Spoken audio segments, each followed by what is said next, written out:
Well, yeah, it was a great race. I think it was a great race anyway. It was a match between Red Bull and Ferrari, between the usage of the tyres, and a race between Max Verstappen and Charles Leclerc in the closing laps, absolutely for sure. So it had everything in a way. It didn't have as many safety car interventions as we thought, but there was a significant one. We'll get onto that in a little bit. Let's talk about the start though, because that was brilliant as well. Charles Leclerc, absolutely perfect off the line. He's in a Ferrari, why wouldn't he be? Carlos Sainz as well. But Max Verstappen, just superb into turn one. This was a world champion full of confidence on the outside of Carlos Sainz. Is Carlos going to back away? Yeah, of course he is. Just round the outside, held his position and took P2. That was an incredibly important move for Max, because if he'd had to spend, I don't know, the first 5 or 6 laps behind Carlos and maybe overused his tyres, therefore trying to get past him, it would have been a very different race, I think, completely right to the end.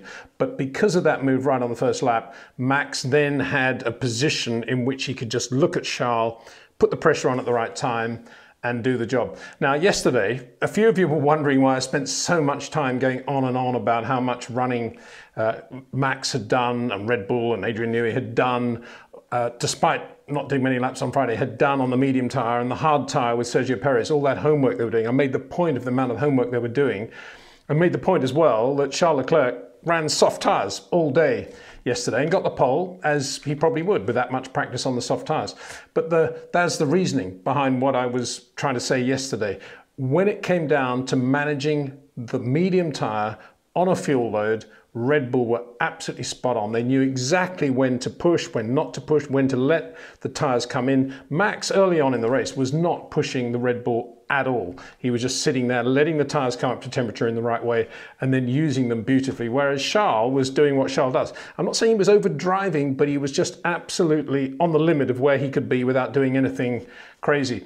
There was one moment a little bit later on in the stint, and I don't want to jump too far ahead, but the medium tyres are starting to go off quite badly, and Charles gets on the radio and says, this car is really difficult to drive. And yet when we were looking at Charles, he looked absolutely brilliant in the car, whereas Carlos Sainz, particularly through that change of direction I was talking about on Friday, in the early part of the lap, you could see every lap he's just getting a little bit of oversteer there. Yeah, from his point of view it's sliding, but Charles is setting up the car so that it didn't have that oversteer. So you couldn't really see from outside, was basically what I'm saying, how bad or how difficult the Ferrari was when it started to overuse its tyres.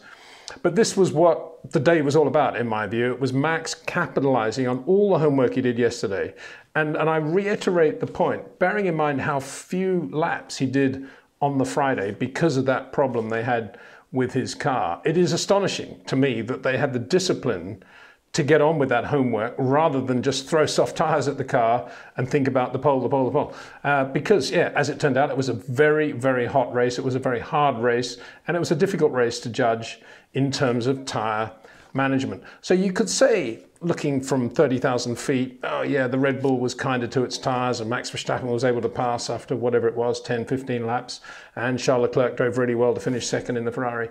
But the reason the Red Bull, I think, was better with its tyre management was because of the knowledge the team had built up around the medium and the hard tyre yesterday. And the hard tyre homework credit goes to Sergio Perez there. So that was it in a nutshell, but of course things are never that simple. When they went to the hard tyre, the lead that Max had was about 3.6 seconds. And then on the hard, he started to pull away a little bit, even though he was trying to be very, very gentle on the tyres. And it's interesting, here's a list of the lap times, the first flying lap, and don't forget the tyre warmers are nothing like as effective this year as they have been in the past. First flying lap, when the tyres are still a little bit cold on the hard tyre, this is halfway through the race, Max does a 33.1, you think, wow, yeah, quicker than Charles Leclerc, 33.3, but then look at this, Sergio Perez, 33.2. What does that tell you? That tells me that Max is driving with at least half a second, if not 3/4 of a second in hand. That's how little effort he was putting into the tyres on his first outlap. Still slightly quicker than Charles Leclerc, who was also probably looking to massage the tyres a little bit as well, but very impressive. And I put Lewis Hamilton in there, 34.1, just to show the difference still today between Ferrari, Red Bull and Mercedes. Lewis drove really well. Again, we'll get onto that a little bit into the video, but 34.1, his first flying lap on a new set of hard tyres, halfway through the race, half the fuel's gone in the car, and look where he is. a second a lap slower than Max, who's kind of not pushing it very hard at that point. Anyway, they're on the hard tyre, and at this point, it looks like, yeah, Max is consolidating, even though Charles, on the hard tyre, is able to match Max lap for lap. And it was on lap 39, lap 40, that he did a 32.0 to set fastest lap. The previous lap, Max had done a 32.3, and his Charles doing a 32.0. At that moment, Red Bull would be thinking, yeah, okay, maybe it's the time to tell Max to go a little bit quicker. But what happened? Lando Norris had a shunt with Pierre Gasly, and it was quite a big one for Lando.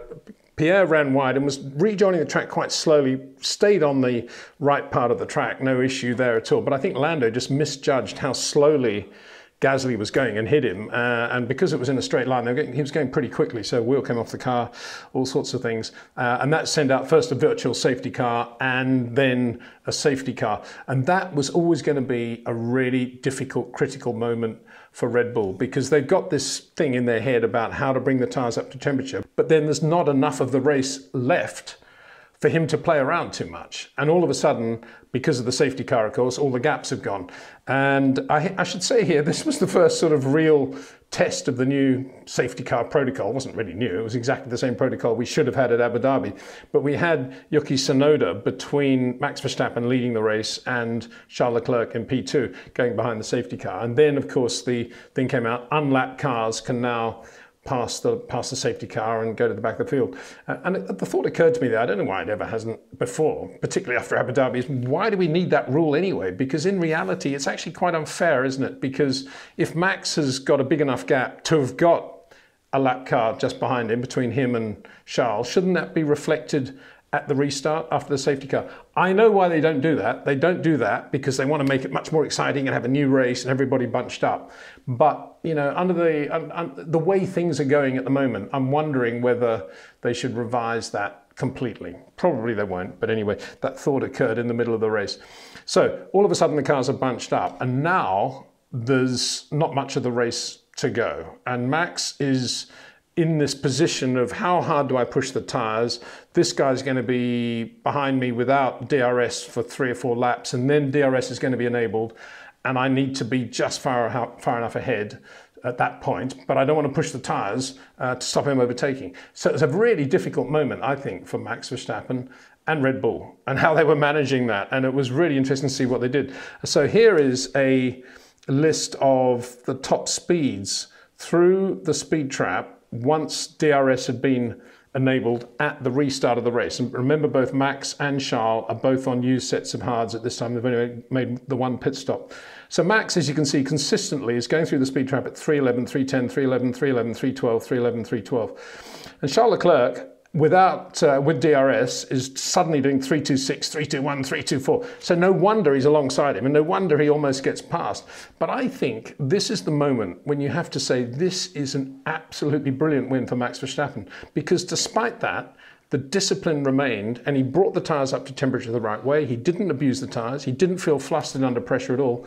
And millisecond by millisecond, tenth by tenth, he started to pull away from Charles. And then you can see over the last 5 laps of the race, Charles lost the benefit of the DRS, 308, 309, 311, 313. Now, the really interesting thing here, because you'd think, well, you know, Windsor's been going on all weekend about how quick the Red Bull is in a straight line. Of course, in qualifying and practice, it's a different thing because they're running DRS all the time. So it was a very interesting race in terms of the top speed of the Red Bull, because most of the race, when they were running without DRS benefit, Charles was 2 to 3 kilometers an hour quicker than Max Verstappen. And this point, Max, as we get to the checkered flag, the last lap, Max knows he's got fastest lap, but he's not 100% sure, of course, that he's going to keep it. So on that last lap, he doesn't get fastest lap. He misses his own fastest lap by a tenth of a second. But look what he does in a straight line. He's not in DRS from a slow car. That's 318. All of a sudden, bang, a lot more power out of the Honda engine. Last lap of the race. Red Bull are also looking after the power unit incredibly well too. So, you know, I thought that was a really interesting comparison.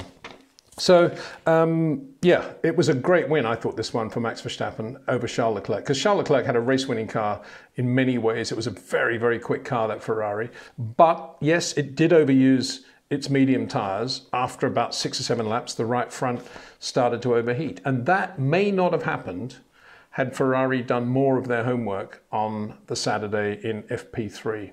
And it'll be interesting from here on in, I think, to see how Ferrari do run their weekends, because I made a suggestion yesterday that maybe Ferrari is so on top of that car that they know what's going to happen when they go from the soft tire to the medium with the fuel load. They can extrapolate everything, but of course they can't. And this was a new circuit and there was massive heat.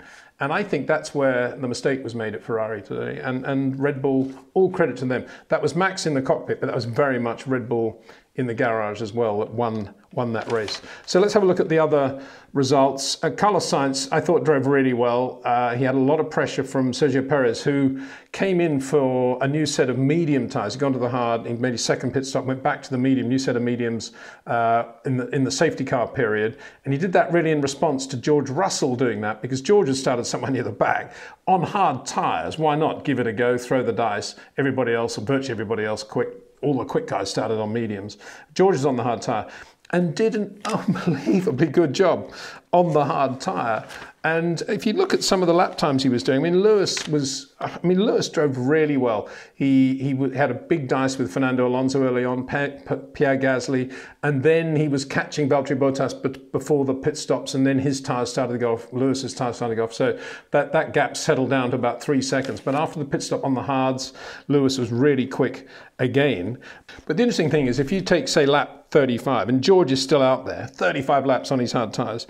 On that lap, he did a 34.1, Lewis a 33.7. There's a lot of difference between the two. And then 2 laps later, George is doing a 33.9 and Lewis a 33.4. Yeah, he's a little bit quicker, but George on these hard tyres, the tyres are not going off. And that's because it's a little bit like running, I don't know, intermediates when the track's drying. You get rid of all the groove in that case, and it also almost becomes a slick. And it turns out that with the hard tyre in Miami, that it did overheat quite quickly. But then if you ran through that, it went away and it's actually picked up grip. And George did a really good job in that situation and stayed out there and was saying to his radio, let's just hope there's a safety car or a virtual safety car, and mega thing. And it's exactly what happened. Lando had his crash with Pierre Gasly on lap 41. It's exactly the moment that George needed to come in and switch to a new set of mediums. As a result, he was able to finish 5th from somewhere near the back of the grid. So really good drive by George. An irritating day, you got to say, and an ending for Lewis. And it was a bit like he was sitting there behind the safety car and he's on his old hard tyres, and there's the guy he wants to beat a lot because it's his teammate, George Russell, this young British superstar on a brand new set of medium tyres, and he's just going to get zapped. He knows, but actually to Lewis's credit, a little bit as he did in Abu Dhabi last year, he was fighting George all the way, repassing and doing all this, and eventually George got past, of course, but Lewis didn't give him the position easily and finished 6th and beat Bottas to the line as well, which would have given him a little bit of a satisfaction, I suppose, and now Toto can walk down the pit lane and see Valtteri and say, yeah, gotcha. So yeah, that was good. So Mercedes were 5th and 6th, but they weren't massively slow in a straight line, which I think is one step forward. Lewis was able to pull off a few nice DRS passes early in the race against the likes of Fernando in the Alpine and Pierre Gasly in the AlphaTauri, which is the first time we've seen that for a while, isn't it? And Valtteri was 7th. In the points yet again. Esteban Ocon drove well. He was another guy that started way down the back on hard tyres and kept going and did a very good job. Fernando got some sort of penalty and finished 9th. And Alex Albon, again, drove really well. And a lot of skirmishes going on between the Aston Martins and Daniel Ricciardo and the Haas's particularly. Mick Schumacher drove really well and in the end was a victim of a sort of Vettel-Magnussen thing. And didn't get a result, but he was quicker than, basically looked quicker, and I think was quicker than Kevin all day, and really deserved, I think, a place, if not P10, around P11. So Mick drove really well, but didn't get a result as a result of that getting involved there at the end. Anyway, thanks for watching the last 3 videos. Miami Grand Prix, another win for the world champion Max Verstappen, and Red Bull, superbly managed weekend after a difficult Friday. Charles Leclerc took it all the way for Ferrari, finished 2nd. It's a very, very close battle between those two. But in my view, Ferrari need to do a slightly better job, or perhaps a significantly better job, with their homework going in now to the remaining races. Thanks for watching. See you again soon.